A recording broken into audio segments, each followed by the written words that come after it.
It was February 22nd. College student Laken Riley went for a jog. She never came home. The coroner's office, working her case, determined the cause of death as blunt force trauma. This man, quote, disfigured her skull. All death is terrible, all of it, especially murder. But murder seems to hit even deeper when we find out that it could have absolutely positively been prevented time and time again. Laken Riley should be alive, but she is not the only victim of our border crisis by far. Thousands of Americans have died as a result of it, whether due to fentanyl pouring over our southern border or due to senseless, violent crimes like this one. And it may force you to beg the question, why doesn't anybody seem to care? It seems like it's really pretty black and white.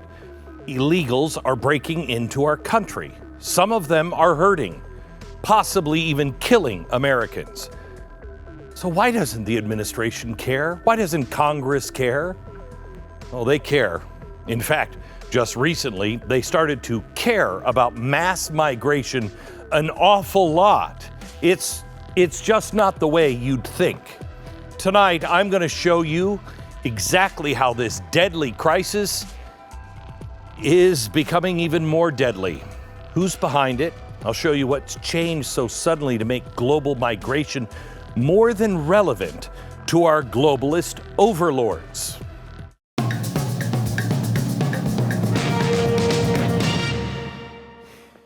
America, hello. As I was going over the show today, I realized that this is the culmination of something that I realized probably in 2006, 2007. We'd always tried to bring the rest of the world up to our living standard. That was the goal of democracy and freedom, of capitalism, that everyone could live the way we live with the same standards. But after years and years and years of trying, it didn't work for a myriad of reasons. But I remember, I don't know if it was Putin or the UN or somebody, was talking about how we need to bring parity in the world.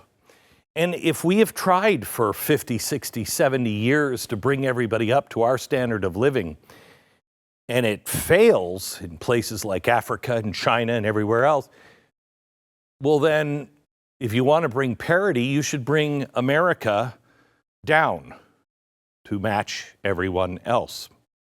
And if they get a little ahead of us, well, maybe that's okay. But the overlords don't even want that. You'll notice they can't use nuclear energy. They can't use coal. They can't use the things that brought us wealth. So we're all down at the bottom.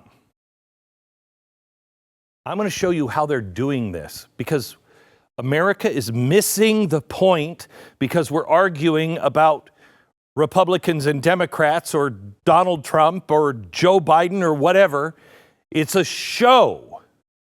It's happening all over the world. And in every country, they're arguing just like we are. If you watched the State of the Union last week, you witnessed a textbook example of why the things that never intended to be anything more than a letter to Congress, the State of the Union, takes now over an hour, and it's become hyper-partisan thuggery. It was a campaign speech. I had never seen one like that before. The President of the United States led with the most politically divisive issues we now face and screamed and mocked his opponents in the process. I've never seen that. We're at war, he said, externally and internally. It's Joe Biden. He's going to screw some things up. We know that. After being forced into acknowledging the death of Laken Riley and screwing her name up, he also committed the faux pas of all faux pas. He committed a microaggression. After screwing up Riley's name, he had the gall to call her killer an illegal. But don't worry, the heroes within the mainstream media caught it. And they were quick to confront Biden right after his speech to allow him to correct his microaggression. But during your response to her heckling of you, you used the word illegal when talking about the man who allegedly killed Laken Riley. An undocumented person. And I shouldn't have used illegal. It's undocumented. And look, when I spoke about the difference between Trump and me, one of the things I talked about on the border was that the way he talks about vermin, the way he talks about these people polluting the blood. I talked about what I'm not going to do, what I won't do. I'm not going to treat any of these people with disrespect. Look, they built the country. Mm-hmm. This was a planned question. I could almost guarantee it. The White House wanted him, needed him to say that. But he, like Joe, he just kept going. Laken Riley's killer built the country? People like that? I mean, I have to check my notes. That backstory is not something usually we talk about.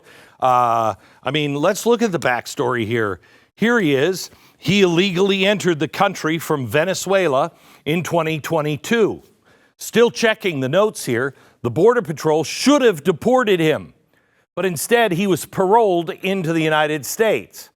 Okay, well, then he should have been paroled again and deported because he was arrested in New York for acting in a manner to injure a child and a motor vehicle license violation. Just 1 month after that, he should have been deported again when he was caught shoplifting in Georgia.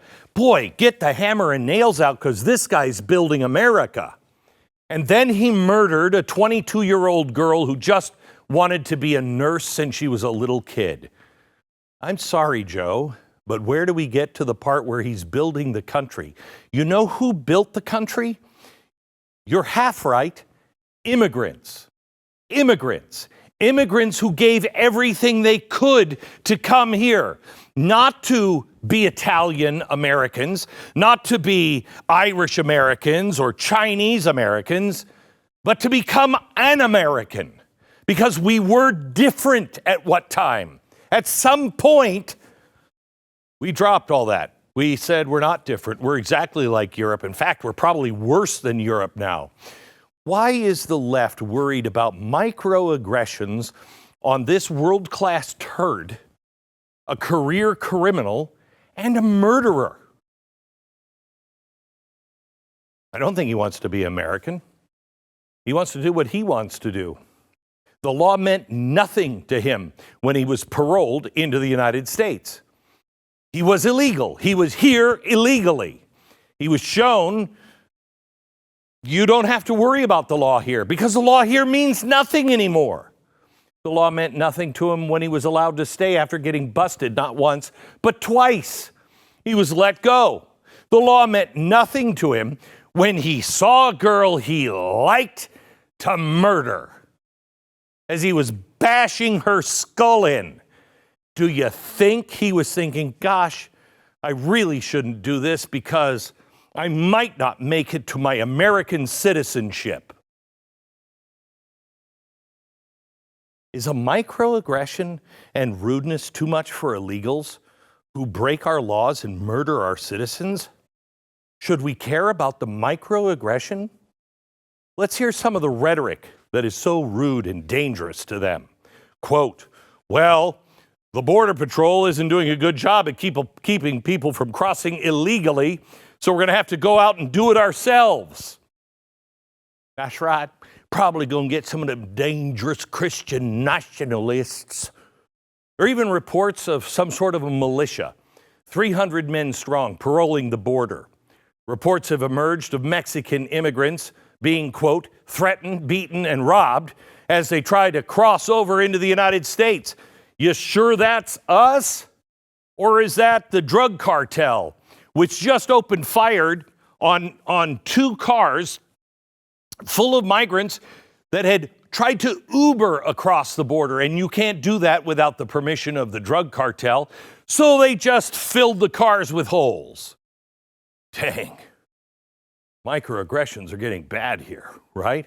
Here's some more. Quote, all of a sudden, yesterday morning, they brought in 220 wetbacks.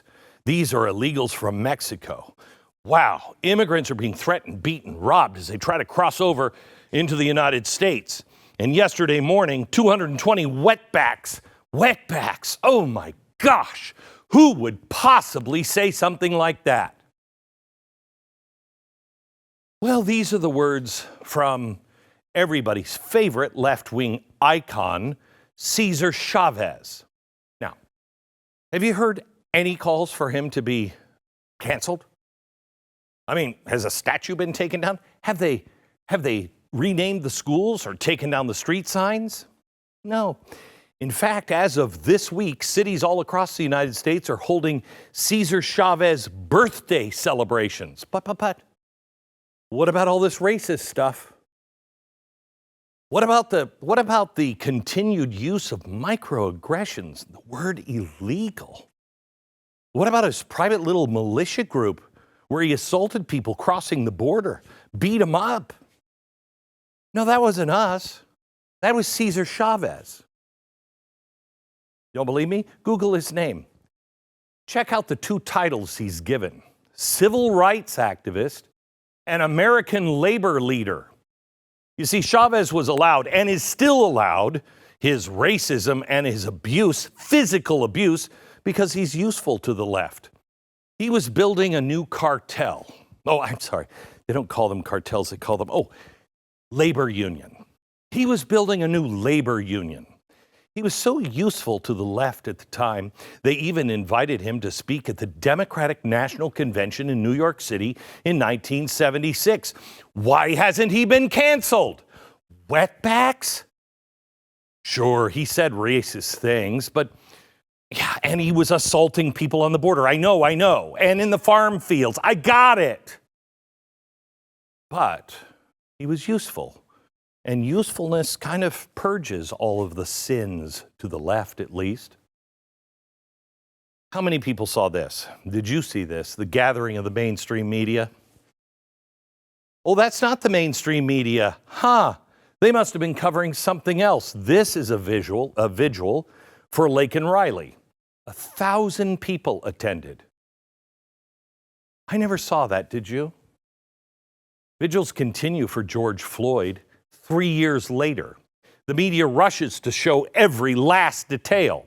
This month, Joe Biden tweeted he was pushing Congress in the name of George Floyd. Laken Riley, he couldn't even get the name right. Not a whisper from the Biden administration. Then he goes on and does a public apology for saying a microaggression.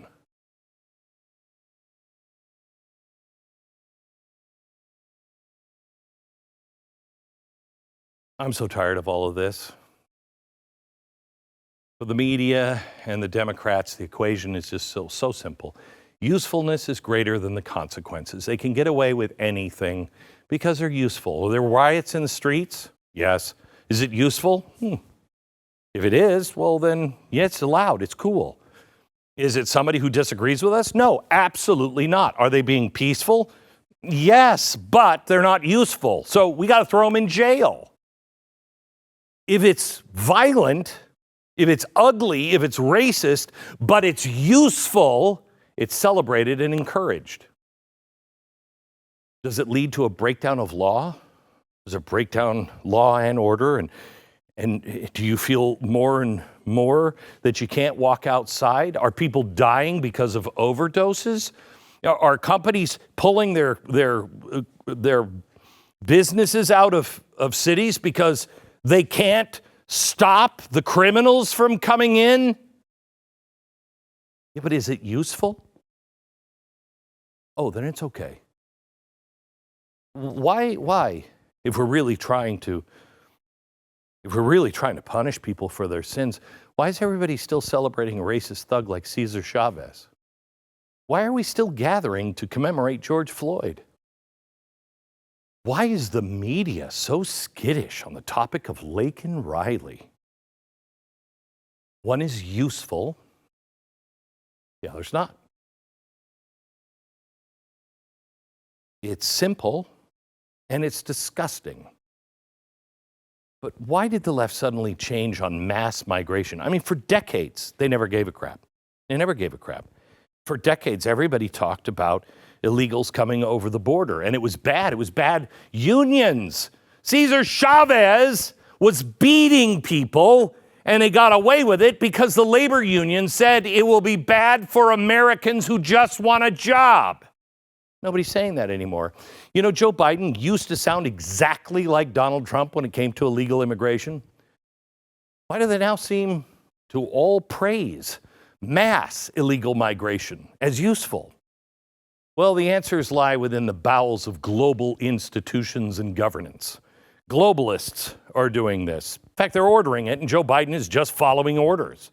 I'm going to show you who is pushing illegal mass migration, why they are doing it, and the moment Joe Biden showed the entire world that he was playing along.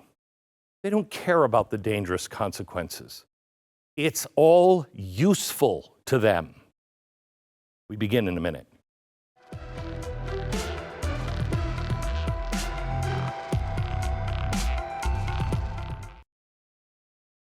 Uno got up this morning. It was about 4:30. I walked in the bathroom and he was laying on the cold tile. And he got up and for the first time, his hips seemed like he was getting up and he was in pain. He's almost 13 years old. That's really old for a purebred German Shepherd. And for me to be seeing the first sign of his hips, amazing. He's slowed down so much, but he's the oldest German Shepherd we've ever had. They've never lived this long. And they certainly, one of them started having hip problems at 8. I think the difference is, and I can't prove this scientifically, but I've seen the difference myself. I think it's rough greens. I put rough greens on his food every day. He loves his food now. And it's not, we didn't change the kibble food. We just put this on it. You sprinkle it on the food. He ate every drop, which he was really a picky eater. It's full of the vitamins, minerals, probiotics, antioxidants. And I think it has changed his life. I am so grateful for them helping my best friend live a little longer, at least in my opinion. Roughgreens.com/Beck. Call 833-GLENN33. That's 833-GLENN33. This is Bill Clinton in 1995. Watch. We are a nation of immigrants, but we are also a nation of laws. It is wrong and ultimately self-defeating for a nation of immigrants to permit the kind of abuse of our immigration laws we have seen in recent years, and we must do more to stop it. Thunderous applause. If Joe Biden would have said this exact same thing last week, would his side of the room cheered? No, they wouldn't. No, let's skip ahead to the next Democratic president after Clinton, Obama, 2009. This is not going to be a free ride. It's not going to be some instant amnesty. What's going to happen is you are going to pay a significant fine. You are going to learn English. You are going to go to the back of the line so that you don't get ahead of somebody who was in Mexico City applying legally. But after you've done these things over a certain period of time, you can earn your citizenship. So that it's not something that is guaranteed or automatic. You've got to earn it, but over time, you give people an opportunity. Now, it only works, though, if you do all the pieces. I think the American people, they appreciate and believe in immigration, but they can't have a... So it's not guaranteed. You got to earn it. They'll pay a fine. You have to learn English. Well, that's the one thing, our e pluribus unum, that's one of the things that we all agreed with, all of us. It's, you have to earn things. All men are created equal and endowed with certain inalienable rights from their creator. We used to believe that, but the rest of it you had to earn. That's the content of the character stuff. The left believed this for decades. The right believed this for decades. People are saying these same words today. You're called a racist or a xenophobe. Why? What happened all of a sudden? Well, let's just say a higher authority, where they believe their rights come from, their higher authority handed out marching orders. The New World Order has spoken. We all know how globalists currently view mass migration. The most powerful people in the world meet every year at the World Economic Forum and the UN. They actually cosplay at the WEF as migrants. The Great Reset includes the shift of populations all over the world. It's a way to take down these empires, a way to take down the West. This wasn't always the case. This is a new idea. The original Great Reset, we've named it the Great Preset, it was first conceived in September 2000. Now put yourself back in the mindset before 9/11 and the year 2000, okay? The UN Millennium Summit, September 2000, had Millennium Development Goals. End poverty and hunger. Yeah, like that's going to happen. Universal education, gender equality. Gender equality in 2000, you know what we thought that meant? That men and women are equal. Not that men and women are interchangeable. Oh my gosh. Child mortality, maternal health, combating disease. That takes on a whole new thing, doesn't it? Environmental sustainability and global partnerships. Okay, those were the goals in 2000. This was the summit after Obama was elected president. It was transitioned into a global plan, a global action plan, and they called it the Millennium Development Goals. They established these 8 MDGs, and it's pretty remarkable. I mean, it's just remarkable, but none of them has anything in any document about mass migration. I have the list of all 8 MDGs up at glennbeck.com right now. You can click through them. The word migration not mentioned once. The Millennium Development Goals were due to sunset in 2015. Strangely enough, they failed to end poverty and hunger. Isn't that weird? So what did they do? Well, they called for a do-over because this wasn't working. No. Let's start again. Let's call them instead, because we know now that environmental stuff is important. Let's call them the Sustainable Development Goals. And they expanded from 8 society-changing goals to 17. I'm going to do a show here on why this number 17 is so important to them. 17. The word sustainable was all over the place because attaching climate change to the complete redesign of a society gave it a little more weight. That's what's so great about climate crusades. You can use it for literally anything you want. Now, out of 17 SDGs, guess how many times migration is mentioned? 2 times. 2 times. And both times it's mentioned, it's talked about as a problem, as in, you got to stop global warming or we're going to have to deal with mass migration. And that seemed odd. The year 2015. We've heard that for a long time. Mass migration. Has the temperature risen so far that people can no longer grow food and so they have to come here? Is that true? Show that to me. Is it really true that the Christians were slaughtered by the Muslims in Africa because the temperature was too hot? That's what they're selling you. Europe is in the middle of their worst migrant crisis since World War II. Let me ask you, what had a bigger impact?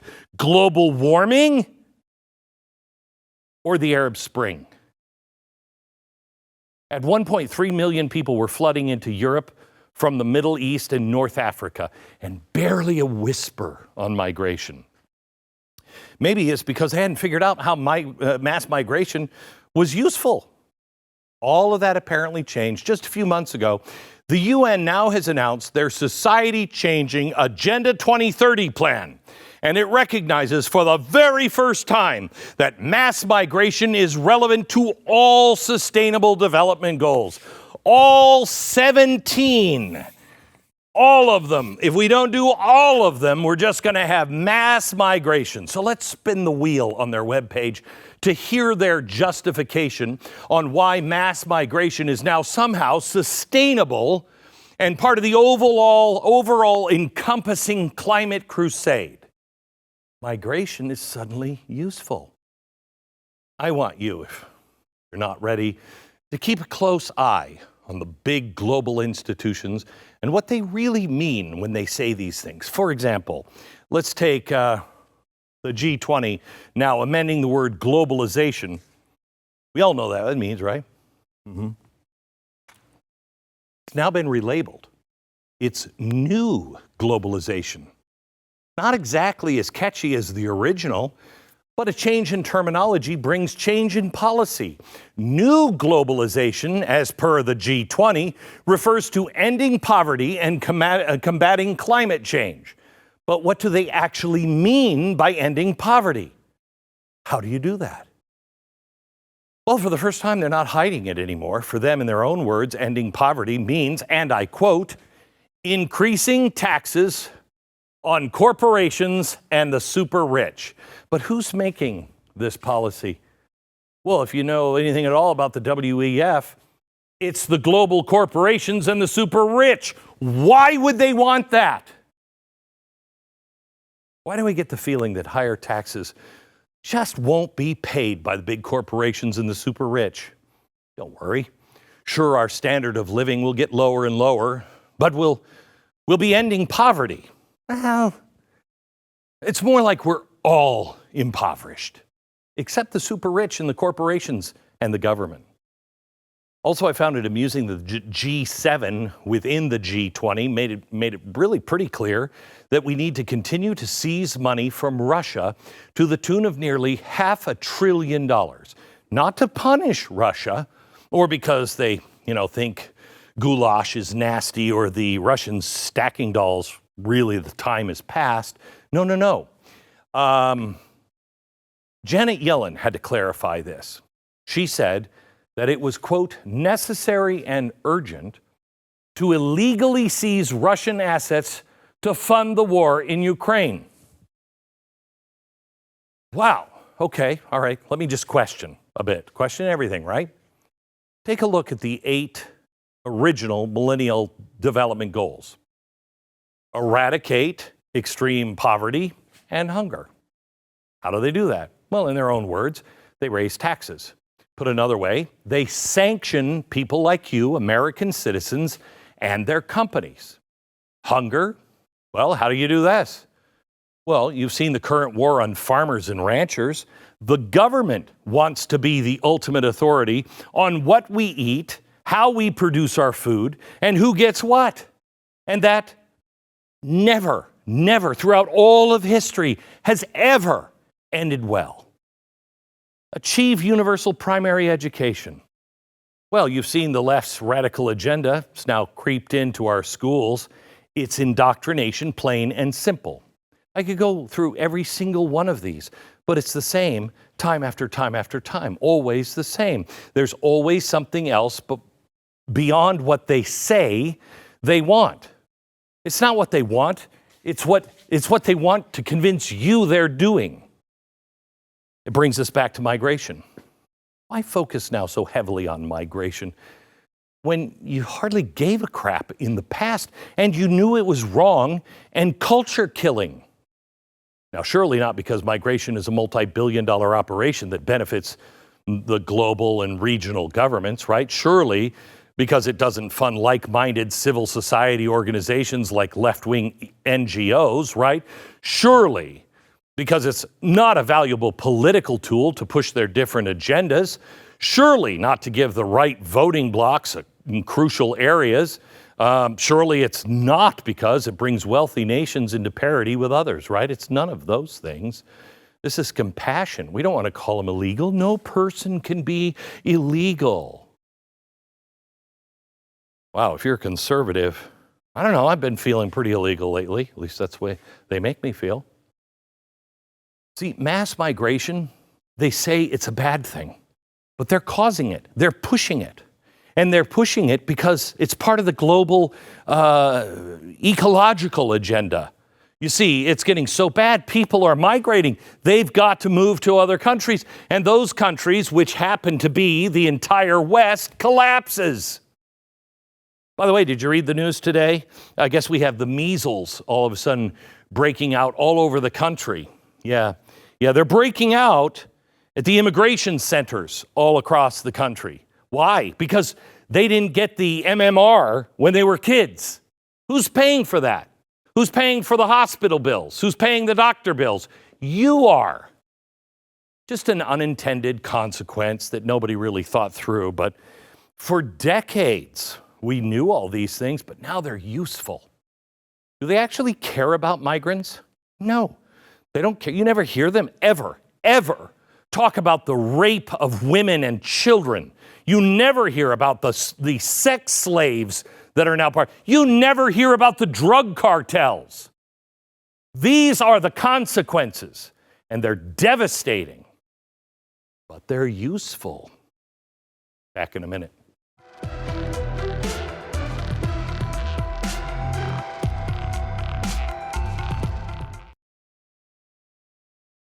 You know, I walked on the studio floor today, and the first thing I thought of was, nowhere in the script do I say, please, I beg of you, get on your knees and pray.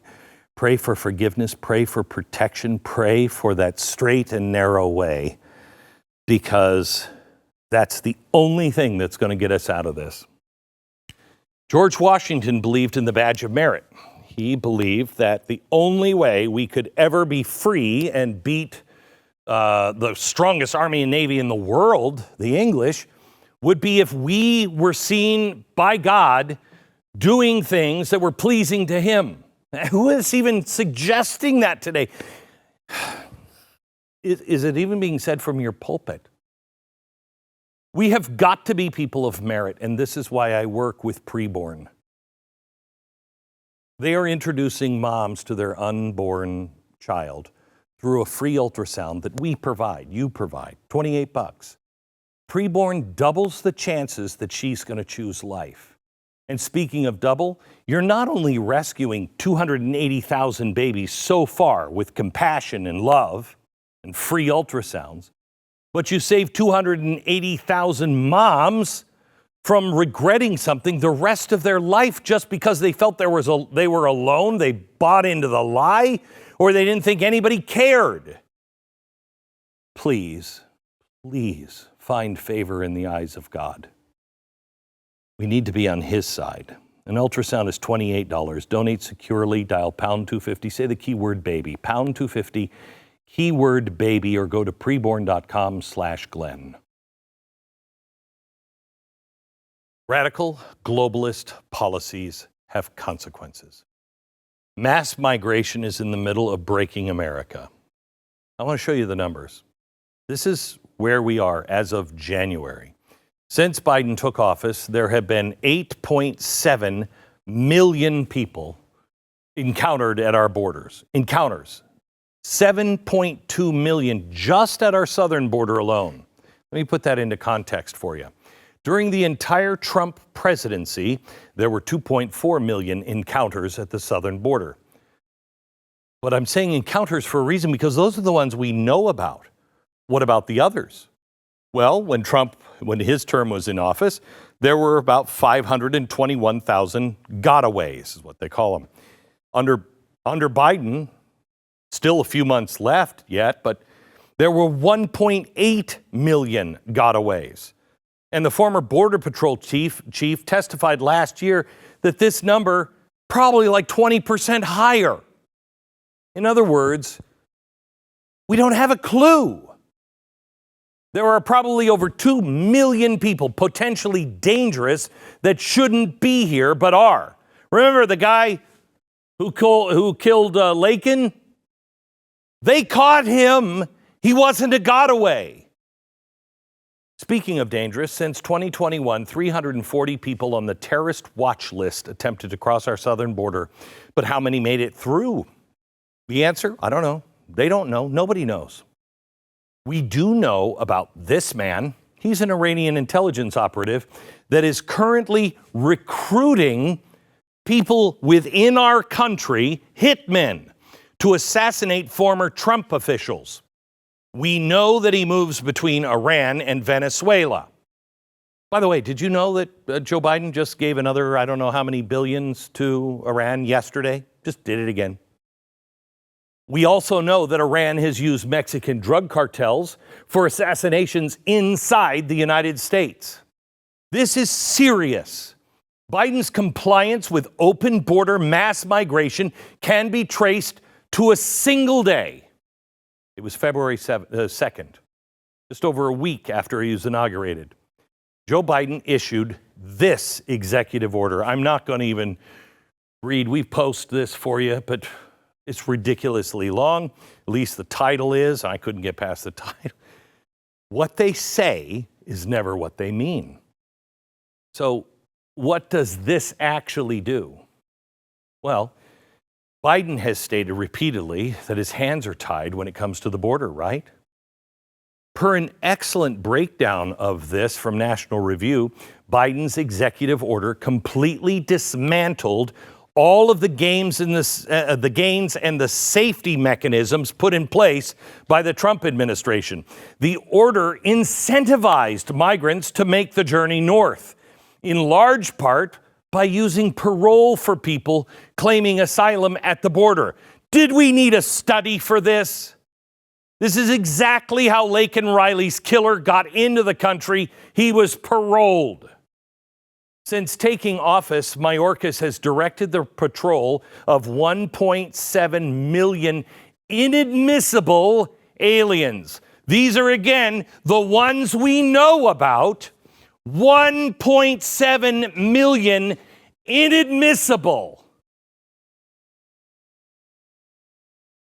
The order also chopped Trump's expansion of expedited removal and his scale back of catch and release. It also began the termination of Trump's Remain in Mexico program.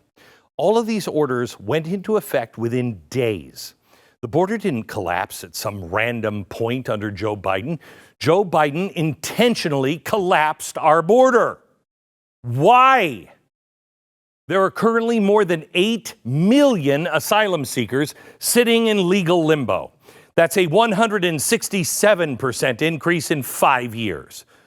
Who are actually some of these people that have already gotten in, snuck in, paroled. We don't know who they actually are.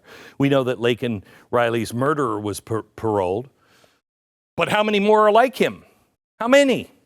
Well, let me show you the annual report from ICE 2023. As of fiscal year, last year, there were over 6 million non-detained, non-citizens in the United States. These are the people whom ICE thinks needs to be arrested, meaning people that probably have a criminal record. They're roaming free. 6.1. Now, the mainstream media thinks illegal immigration is really no big deal. The crime? No, that's no big deal. The Washington Post says that crime is declining and that any mention of illegal immigration crime is really just anecdotal. Really, that's it. NBC recently parroted the same argument. Even think tanks like Cato, who I'm usually agree with, are saying the same thing. They say, the record's straight on illegal immigrant crime. Even Jon Stewart entered the debate. Watch. There are some undocumented migrants who are committing crimes, some of them horrific. But isn't that true for every demographic, including natives? I feel pretty confident there's still a lot of opportunity out there for our American homegrown criminals. This is the most bizarre defense of illegal immigrants committing crime I've ever heard.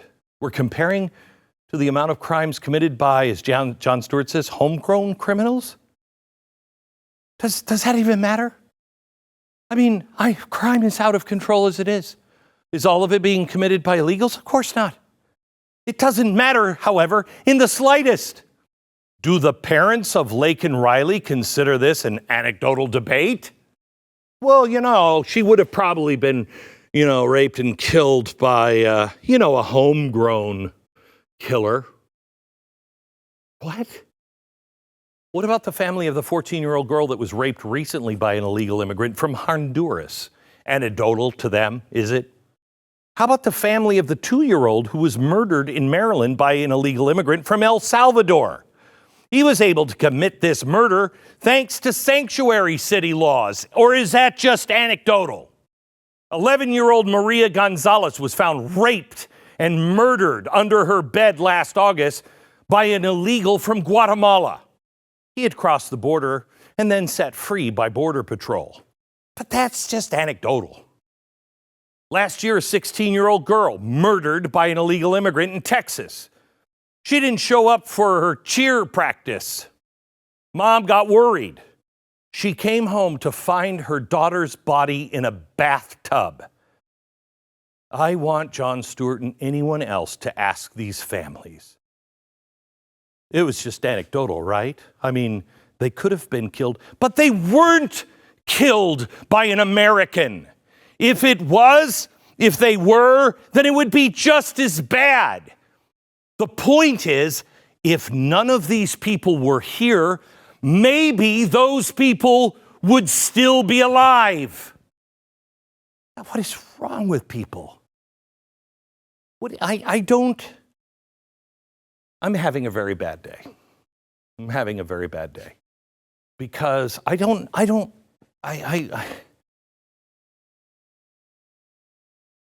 because the only answer I have with you is pray.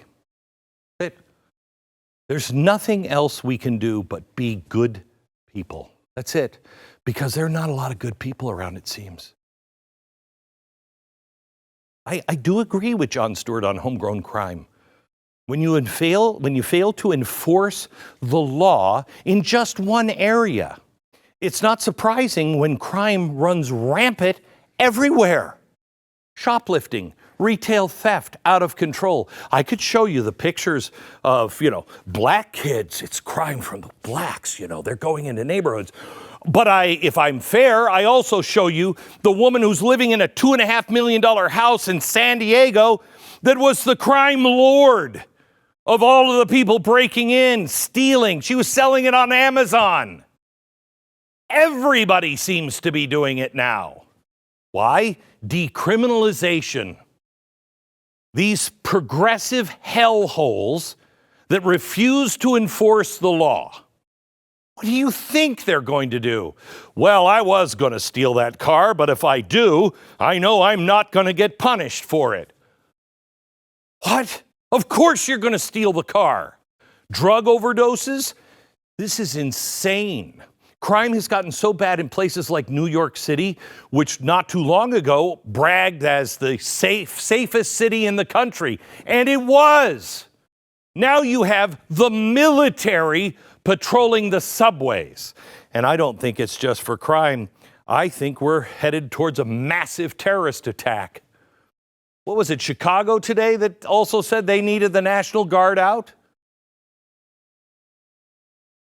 Try to make an argument that illegal immigrant crime somehow doesn't matter because the numbers are less than American citizens is absurd. None of that has to happen. If they're not here, well, God, he decides when people live or die. Their time was up. You're gonna come to me with God on that one? Because that's the only argument I could possibly hear that you go like, well, I don't know. No.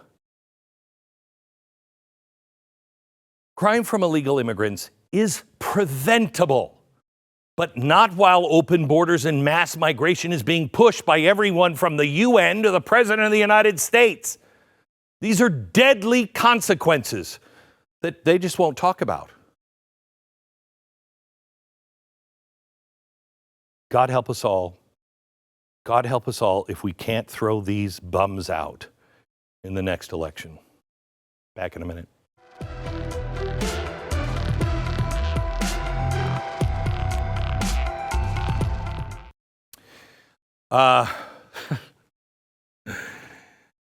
It's really, I don't know what to say to you on this commercial other than, hey, if things look good to you, keep spending that cash, keep getting everything in cash.